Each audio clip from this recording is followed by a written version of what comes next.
Nu, pagaliau įlindau. Įlindau tiek į longą, tiek į šortą.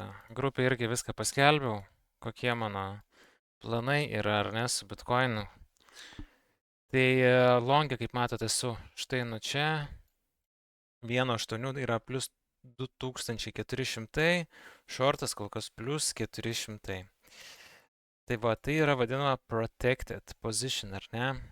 Atrodo, kad iš šorto mane norės artimiausiu metu išstopint, nes matote, taip visiškai plevasuojam ore, realiai niekur. Tai didžiausia tikimybė, kad teks uždaryti, kad dar vieną pušą gausime į viršų, ar ne?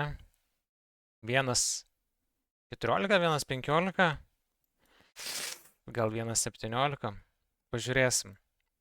Pažiūrėsim, kas čia įvyks, bet bendrai turim labai gražią protected poziciją. Tiek jeigu išmuš mano šortą, toliau pompinsim, tiek jeigu šitoje vietoje pradėtumėm dumpint, ar ne, jau būtumėm įlindę į šortą, irgi turėtumėm dar daug laiko išeiti iš longo. Tai vat ir didžiąją dalį pozicijų jau esam uždarę. Tiksliau, šorto dar nesu uždaręs, kaip tik longo didžiąją dalį pozicijos esu uždaręs. Tai kol kas dar kantriai laukiu. Bet atrodo, kad bitkoinas nori aukščiau. Tai va taip viskas atrodo. Sakau, artimiausias targetas atrodo. Ir atrodo, kad šiom dienom artimiausiam mes kažkokią tai judesį ir turėsim. Turėsim judesį, pasižiūrėkim, pasibraižykim.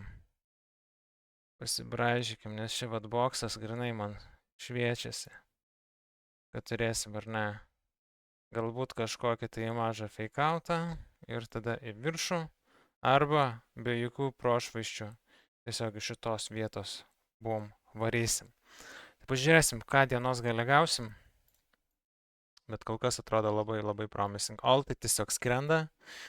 Altbagai mano sugrįžta atgal į formą. Tai labai smagu.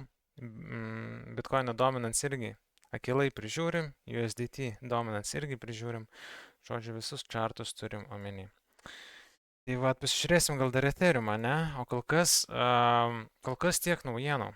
Jeigu norit prisijungti prie mūsų, kaip visada, Telegramas Oskaras Trading, galit prisijungti prie mūsų grupių, rasit ir TikTok'e mūsų narių atsilpimus, štai tokius, kurie yra raudonas apskritimas ant šito video. Jeigu domina, nueikit pasižiūrėkit. Ir kaip ir viskas, toj sakau, įsijungsiu, man atrodo, Ethereum'u pažiūrėsim, nes Ethereumas labai stipriai pas mus sprogo.